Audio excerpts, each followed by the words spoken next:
Hello, good morning, and welcome to Morning Brew on Politics Social. I am Graham Hughes. How you all doing?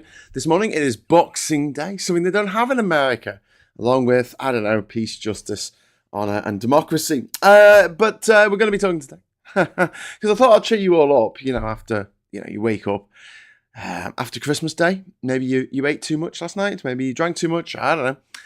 But either way, I thought I'd wake you up with a start by going, oh my God, just enjoy this. Just enjoy our last almost normal Christmas. I know Christmas isn't necessarily normal for a lot of us, but just enjoy it. Just enjoy it. Enjoy the silence, as Depeche Mode once sang. The sound of silence, as Simon and Garfunkel once sang. Anyway, the point being that going into the new year, this is going to be our last bit of normalcy for a very, very long time, or normality for a very, very long time. We already saw yesterday with his Christmas Day tweets that normally a president or president-elect will use Christmas Day as an excuse to say, joy and love to the world. Well, Trump used his Christmas Day tweets or truths or whatever he calls them on his stupid channel. He called them platform. Sorry. He called them. He went for the whole. World War III stance, threatening Panama and other countries, including Canada and Greenland, but particularly Panama, who he claims the Chinese are running the Panama Canal. He's now claiming that 38,000 Americans died building the canal. They didn't. I don't think any Americans died building the canal. Thank you very much. I think Americans sent 28,000 Jamaicans to death building the canal, but, they weren't American. They were from Jamaica and other countries around the Caribbean. There is a plaque, if you go to the Miraflores locks, for 28,000 people who died from the West Indies, not from the United States of America. But yeah, Trump used Christmas Day, the day of love and understanding and gift giving, to settle vendettas. Well, not settle them, but to amp them up. So this is just a foretaste of the absolute bedlam that is to come next year. So rather than obviously we've got a brace for that, but let's just enjoy this short time we have together before it all kicks off. So, in that vein, I'll say hello to Katrina. How you doing? I've got Diz in the chat. We've got Ian, Vendetta. We've got Samuso86. We've got Attila in there. And Sfax, all the way from Ukraine. How you doing? I'm finally on time. Well, you were. I wasn't. I was a few minutes late. My coffee had gone cold, and I had to go to the microwave and heat it up again. True story. Hard to enjoy it when you know what's coming, says Samusa. Yes, absolutely. Morning all. Happy St. Stephen's Day, says Cathal. It absolutely is. It's also Boxing Day. Something they don't have in America. Hungover, says Alec French. Oh, peeps. And Richard saying he's mentally unstable. Yeah, that's putting it mildly. That's like saying Hannibal Lecter has some issues. Although Trump does like to go on about Hannibal Lecter an awful lot. Anyway, if you'd like to join our lovely friends in the chat here, all you need to do is press the subscribe button and wait for a minute, and you will be permitted to join in the conversation. Please be respectful and no trolling, or we will kick you off. Happy Boxing Day, lovely people, says West End. Late, sorry, hello, says Shropshire. You don't have to apologise, my friend. You do not have to apologise. The people who should be apologising are the Tories for 14 years of carnage. Carnage, I tell you. Absolute carnage. We've got Sabine. Hi in the chat. Hello, bonjour et bonne fête de fin d'année from Francais. Okay, cool. Thank you very much for that. That was very nice. And I was gonna maybe jump into the papers in a bit, but first of all, I just want to say a big hi to Veg Pie out there, and also I need to make sure that the papers are set up correctly, because they might not be. So one of the things that I feel like we haven't really addressed on the left is just how we deal with this insurgency on the right, and it's all encompassing, right? So Trump has obviously won in America, so he's not going to face justice for any of the crimes he's committed. He's also bloodthirsty. One of the things that he whinged about yesterday in his Christmas message was Biden's very Christian commuting of the federal death penalties for over 30 convicts who are still going to spend the rest of their life in jail. It's not like they've been pardoned, but you wouldn't know that if you listen to the dickheads, the no good people who run the media over in America and over here. You'd think that he's just given them a get out of jail free card, which is something that Trump has got. It's not something that Biden or these people on death row have been given. All but three sentences were commuted to life sentences. So they're going to spend the rest of their life in jail. They will die in jail. They're just not going to have millions of dollars spent on them trying to kill them by the state, because killing is wrong, says the state, while killing its own citizens. Anyway, and then on this side of the house, on this side of the Atlantic, we've also got the rise of Marine Le Pen in France, AfD in Germany. You've got Musk running around everywhere, really, being an absolute cretin. Running Twitter into the ground, but using it very effectively to get people all riled up about shit that isn't true, like what he did with the UK riots over the summer, in which he retweeted lies, which stoked people, upset people, and got them to go out, dickheads mostly, but got them to go out and smash things up and burn things and cause trouble. One Angry Pagan, thank you so much for the first super chat of Boxing Day morning. All hail Brock, all hail the Badger. Oh, thank you very much for that, One Angry Pagan. I think that France should ask to take back Louisiana, says Sabine. I don't think Trump will go for that somehow. Cancel the Louisiana purchase. I hope everyone had a great Christmas. The Tories reform hate that. Yes, that's very true. They absolutely do. Lee Noble saying, Gurus mein Frund Graham Copt ne zu spat. I don't know what that means, but thank you very much, Lee, I hope. And we've also got Wayne in the chat, dropping the C-bombs just straight in there, just demonetizing this episode. So thanks for that, Wayne. Merry Christmas. Merry Christmas, says Wayne. Oh, what have you got me for Christmas, Wayne? Oh, I've got you no money. Oh, thanks. I'll make you work, but you're not going to get any money for it. Oh, cheers, mate. Thanks for that. Season's greetings.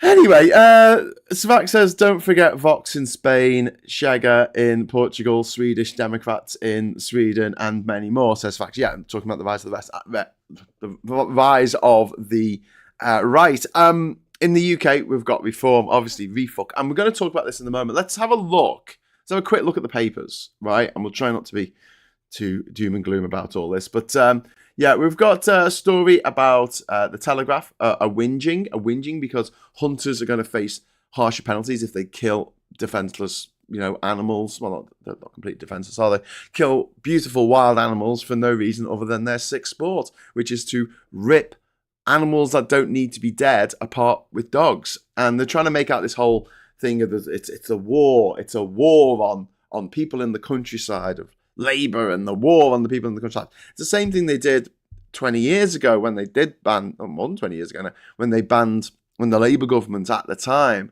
banned fox hunting, and you had the biggest protest Britain has ever seen, the Countryside Alliance, emphasis on the first syllable there, coming into London and going, oh no, it's our way of life, all funded by dark money, all funded by the rich.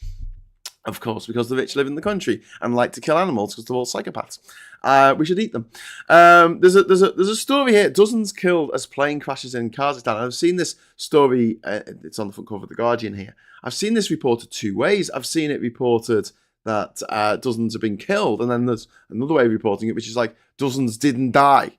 there's over 32 people who survived this crash, which is just really remarkable. So yeah, worth bearing in mind. Most people survive aeroplane crashes. They survive the crash. They just don't get out fast enough. Alarm at Wild West trade in weight loss injections. This is to do with advertising for weight loss jabs, which is going on the internet, completely unregulated, Wild West, but also in the media, which I'm going to come to in a moment. It's 20 years since the Boxing Day tsunami, and it does actually feel like 20 years, actually, since that awful day in 2004. Labour facing growing threat as voters shift to Reform UK. That's from the I newspaper there. This is a real non-story because the vote share of Refuck has been pretty much level since the well, I mean a little bit after the election that they went up a bit, but the Tories have stayed exactly where they were, and Labour have pretty much stayed where they were. They haven't like dropped massively in the polls because they weren't that high in the first place. So for me, this is a bit of a non-story. I think it's just trying to blow smoke up the arses of people who support Refuck. And then on the Daily Mail, so here we have alarm at Wild West trade in weight loss injections. And then we have Sarah Vile on the front cover of the Mail. What 6 years on fat jabs taught me. And one very surprising benefit. So, that's advertising for these jabs on the front cover of the Mail newspaper. Everyone who reads that's going to go, oh, wow, it improved her, sex life with Michael Gove? Really don't want to know, love. But yeah, it turned my husband gay. I'd love it if you opened up the newspaper and that was the actual surprising benefit. It turned my husband gay and he pissed off to a nightclub in Glasgow to pick up men. Kate's inspiration to all cancer patients. So this is obviously Kate, who's been living with cancer, and the King, who's also been living with cancer. Here he is on the front cover of the Independent. King's heartfelt thanks to doctors as Royals unite at Sandringham. Putin's inhumane Christmas blitz leaves Ukraine in the cold. This was a huge attack on the energy system in Ukraine, which left over 500,000 people in Ukraine without any heat on Christmas Day in freezing conditions. I mean, Putin is a wanted war criminal. We should remember that. We should call him the war criminal Putin. Instead of calling him the Russian president, that should not be his name. He should be the war criminal Putin. He shouldn't be president anymore. They had to change the constitution to allow him to do that. A bit of foreboding for what might happen in America soon. Next up, we've got the Times newspaper here, and this is my story here, which I really like. This is written by a guy called Aubrey Allegretti, who I can't find out where he went to school. I've got a feeling he went to private school in Bristol. I can't prove that because there's nothing written online about where he went to school. However, you tend to find that if these people in the public eye, these journalists, politicians, TV presenters, whatever, if they went to a normal school, or even better, if they went to a comp, they tend to tell everyone. It's a bit like that joke, how do you know if someone's a vegetarian? Don't worry, they'll tell you. It's a bit like that. Don't worry, how can you tell if someone went to a comp? And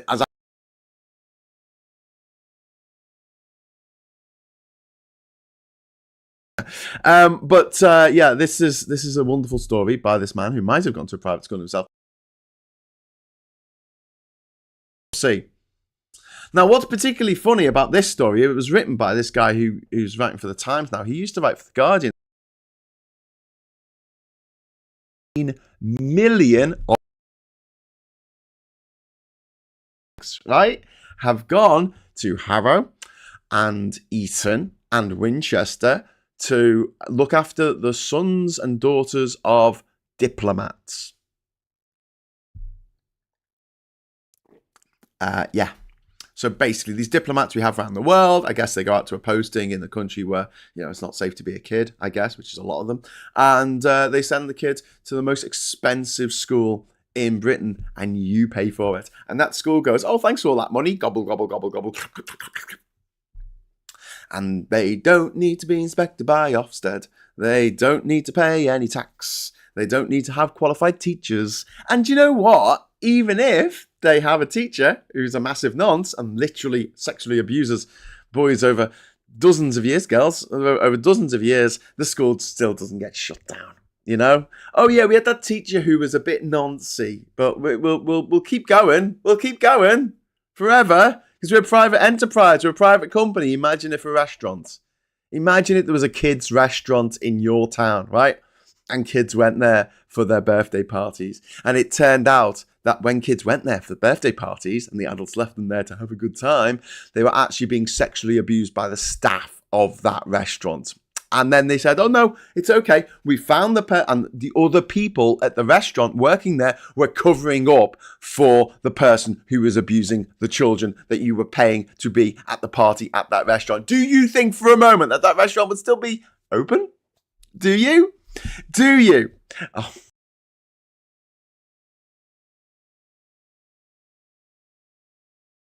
James O'Brien went to Ampleforth or something. Ampleforth. Yeah. What James O'Brien's classmate was routinely abused by a teacher there, and yet the school's still open. Riddle me that. It's a private enterprise. Should have been shut down decades ago. You know, child protection. No, it's all right. We don't need Ofsted to come and tell us, what to do. Also, they don't have to follow the national curriculum, which is nice. The comps do. Also, the kids can have time off from school if they want to go on a skiing holiday in the Algarve or whatever rich people do. But that's fine because that's up to the teachers, the head teachers in the private school. If you go to a state school, you could go to jail if you take your kids out of term to take them to Pompeii and Herculaneum to learn something about the Roman way of life. Anyway, moving on. So yeah, action planners as private schools face bankruptcy from their tuition fees. Because all these kids are not going to be able to go to private school now because the fees have gone up a little bit. Reader. It's my narrator voice. Reader. The fees for private schools have doubled in the last few years. Nothing to do with VAT. Nothing to do with VAT at all. Anyway, back to the Times. Okay, so shops relying on sales to beat the budget blues. I love the fact that, the Daily Express and everything, they really want to just keep bashing Labour over the head all the time because, if they don't do it, who's going to do it? Who's going to have a go at the Labour government every day in big letters on the front of a newspaper that nobody reads anymore because no one under the age of 50 reads it. Oh, why are we getting a sound cutting out, mate? Oh, that's no good. Oh, I'm sorry. Graham, the sound is cutting out, muted, probably be off the map. Bend over this, intermittent muting. Do you know what? It's because I touched this, I can't show you because obviously I've got the mic here, but it's the cable for the mic. I must have touched it. You can hear me now though. I can see that it's coming through. So sorry about that. Morning all. Bend over the desk, says Alex French. Excuse me. Probably be off the map. I know of a teacher at a top private school who's questionable at best, run by monks. Yeah, if a trans teacher in a state school would be chased out and called a pervert. Yes, sir, that is a very, very good point. That's a very good point. I work with someone who went to private school. He can't spell anything. Yes. Well, they don't need to. They've got the connections, so, they can get any job they want. Ukrainians celebrate Christmas on January the 2nd, so the attack wasn't on Christmas Day. Well, Northern Powerhouse, that's where you're wrong. Because I love it when people correct me and then they're wrong in their correction. It's one of my favourite things on earth. No, so since last year, they have been commemorating Christmas Day on December the 25th instead of January the 7th, like what Ethiopia and Russia do. And the reason for this is that they want to break away from the Russian Orthodox Church and basically have the Ukrainian church take precedent. So they have moved Christmas Day. And I know this because I went to Ukraine last year, just before Christmas. Right, which they celebrate now on the 25th. Alex French saying that. Richard Grumpy my mum had a stroke last year, recovering well, but not too interested in reading. At least she's not reading the press anymore. Well, small mercies. When my dad started getting ill, Like he turned into a much nicer person. Like when he started getting dementia, he turned into a much nicer person. Like he wasn't that great before then, you know. He had his moments. He's very funny. He's very intelligent, but you know, he was prone to get very angry about stupid things. Very emblematic, very typical, I should say, very typical of his generation. That they would just get these fits of rage over this stupid shit. You know, whatever the newspapers told him to be angry about, he would genuinely get angry about it. And then as he got older, he's just stopped. He just stopped getting angry about this stuff. It was lovely. I don't know. People are going to say the same thing about me. I don't get too angry about this stuff. I do try and have a laugh about it, but yeah, it's kind of disturbing the amount of power that these newspapers and Facebook messages, memes, and Twitter and all that, the amount of power they have over the older generation in particular, but also some young people who are falling into the trap of that Andrew Tate gobshite. And it is a worry. It is a genuine worry that so many people fall for this shit and go, oh yeah, that must be real because I want it to be real. Oh no, that sounds really unreasonable. I'm going to get angry about it now, even though it's not true. Not true at all. My dad was the same sweet guy now, angry when he was younger. That's from Captain. Gillian, I think it comes into effect in January. What is that? Look at Graham flexing. Run by monks, says Wayne. Skiing in the Algarve. You mean the Alps? It was a joke. That's why I winked. I went like, I was doing a bit. I shouldn't do that, should I? Someone's going to clip that up now and go, oh, Graham thinks that the Algarve in Portugal is somewhere where you can go skiing. It's actually a beach resort.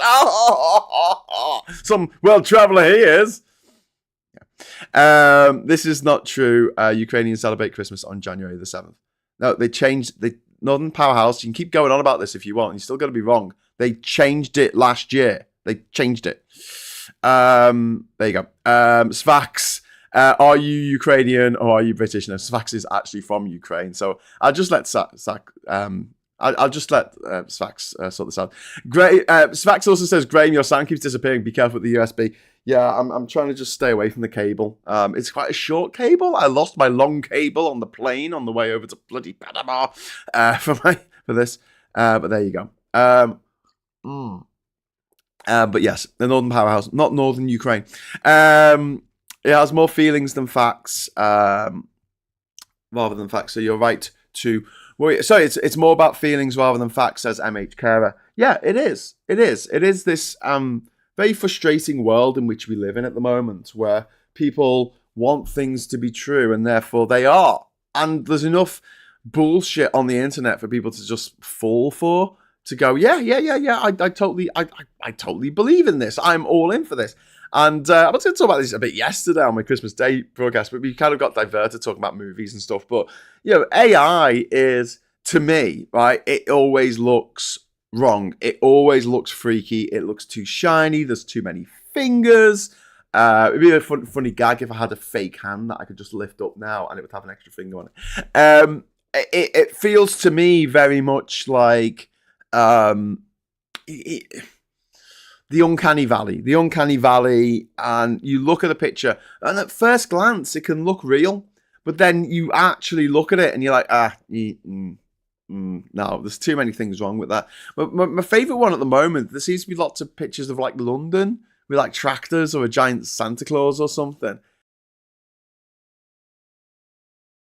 Like that. Do you know what I mean? If you'd never been to London, if you've never been on any marches against what Parliament were up to, I mean, I guess you could think that was a real picture of London taken from an impossible viewpoint. But yeah, the closer inspection, it's not. It's just I'm minded of you know, in the olden days before it all went digital, when they used to have matte paintings, which were in the background of a scene. They would paint, whatever was supposed to be in the background, so a space station or dragons or whatever. And a lot of the time, these paintings were very, very low res. I mean, they were just a impressionist sort of style because they were going to be slightly out of focus. So it didn't matter because the focus would be on the characters. The background wouldn't be in focus as well. So it didn't matter that it was a bit skew-if. And I know that some of the people who worked on Star Wars kind of got a bit pissed off with that. And they were like, no, it has to look beautiful. So if you look at the background plates for something like Star Wars, they still stand up. But for movies that came out before then, they were just they looked fine from a distance. But then you got close to them and you were like, oh my god, this is just a bunch of blobs.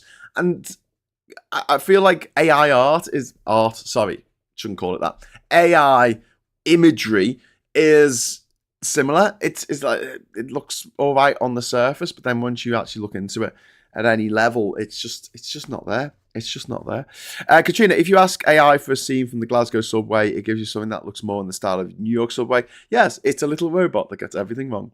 Dave, AI ain't that smart yet, not the public-facing ones anyway. AGI is what the businesses are waiting for. Question mark, Sansi. The current business climate in the UK is actually compatible with lots of new small cooperative companies spawning. This could challenge the hierarchical model, reducing wealth concentration.